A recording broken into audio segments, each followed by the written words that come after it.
Fiscal Policy and the Job Guarantee by William Mitchell and Warren Mosler.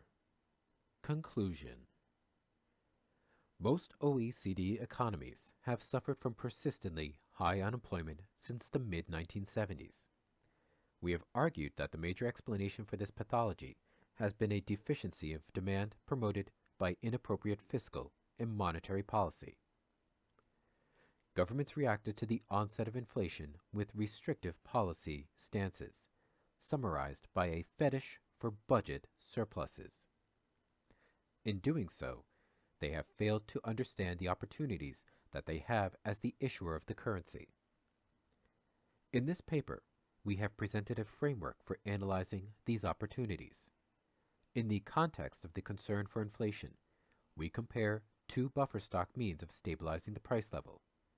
First, the NAIRU approach, which uses tight fiscal and monetary policy to create a fluctuating buffer stock of unemployed designed to bring the competing demands over real income into line with actual output.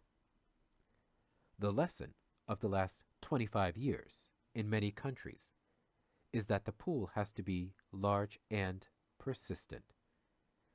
Advocates of this approach rarely recognize that the economic and social costs of the policy are huge and dwarf any known costs of microeconomic inefficiencies or inflation.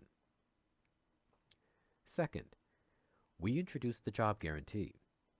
This is an alternative option available, which, instead of mandating a buffer stock of unemployment to stabilize prices, governments can both more effectively anchor prices and maintain full employment with an open-ended, fixed-wage buffer stock of employed workers. The job guarantee approach is a paradigm shift from both traditional Keynesian policies and the NAIRU buffer stock approach. The difference is a shift from what we term as spending on a quantity rule to spending on a price rule. Under the NAIRU approach, the government spends a given budget quantity at market prices. The private sector then adjusts to spending gaps via unemployment. The job guarantee option represents spending on a price rule because the government offers a fixed wage to anyone willing and able to work and allows market forces to determine the total quantity of government spending. It is available to the government as the monopoly issuer of fiat currency. We show that budget deficits are necessary to maintain full employment if the private sector is to pay taxes and has a positive desire to net save.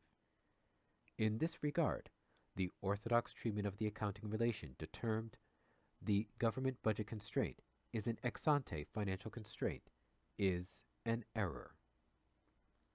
We show that government spending is only constrained by what real goods and services are offered in return for it. There is no financing requirement. Debt issuance is seen as part of a reserve maintenance operation by the RBA consistent with their monetary policy cash rate targets.